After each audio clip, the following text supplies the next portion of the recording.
Today's video is on solving multi-step equations that involve having to use the distributive property. So here's my original equation. It would be great if you can always jot down your justification. So I always write my original equation. That's my first step. And I see I have some parentheses. You want to always get rid of the parentheses first. And remember, we can do that by using the distributive property, which states that if I take this -8 and I multiply it by the first term, and I take that -8 and I multiply it by the second term, -3, the parentheses go away. So -8 times v gives me a -8v. A -8 times a -3, and I'm doing this in my head, and that's okay if you can do that, is a positive 24, and they equal 88. So I used the distributive property, and I'm just going to abbreviate. So now we just have a simple two-step equation. I'm going to get rid of my constants first.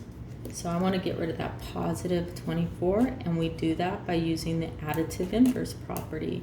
So if I want to get rid of plus 24, I'm going to take away 24.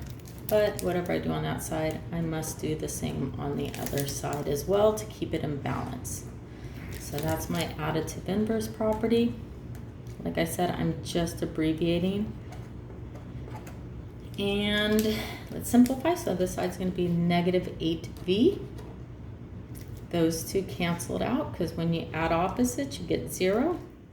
And 88 minus 24, I believe, is 64. And then the final step is to get that coefficient, that -8, to be 1, a positive 1. So I'm going to do that by using the multiplicative inverse property. What's going to give me -8? What can I do to get it to become 1? I can multiply it by -8, by its reciprocal. And I have to do that on both sides to keep balanced. So that's the multiplicative inverse property. And now I'm going to simplify, and hopefully I have a solution. A negative times a positive is negative, and an 1/8 of 64 is 8. So I think my solution is -8. And I'm not going to take the time right now to do it, but I can always plug that solution into the original equation. And if they both sides check out, I'm correct. We're going to do just one more. Here's the equation. 8 times 2n plus 1 minus 4n equals 104. So that's my original equation. And I see I have parentheses, so let's take care of those parentheses first. Let's use the distributive property. And what I think would be a really good thing for you to do is to stop this video and try to solve this problem, the rest of it, by yourself, and then come back and see how you did. So I used the distributive property. I made sure that I distributed that 8 to both the terms inside the parentheses. And now I have like 3 terms on this side.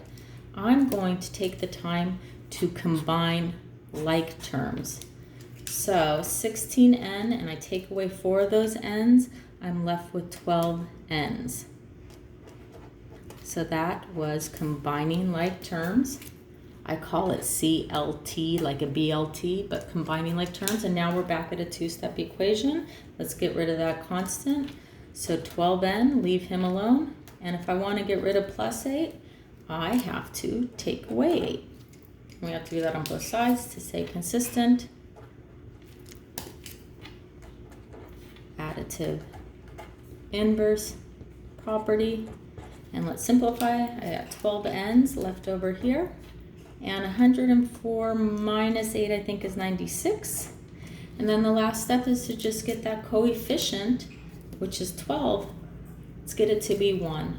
And we do that by multiplying by the reciprocal. That's the multiplicative inverse property. And if you had stopped the tape, or the video, sorry, I'm old, I think of tapes, you would have hopefully seen, let's see, 12 goes into 96 8 times, and that's our solution. And remember, you can always plug that solution back into the original equation to see if you're correct. All right, good job, guys.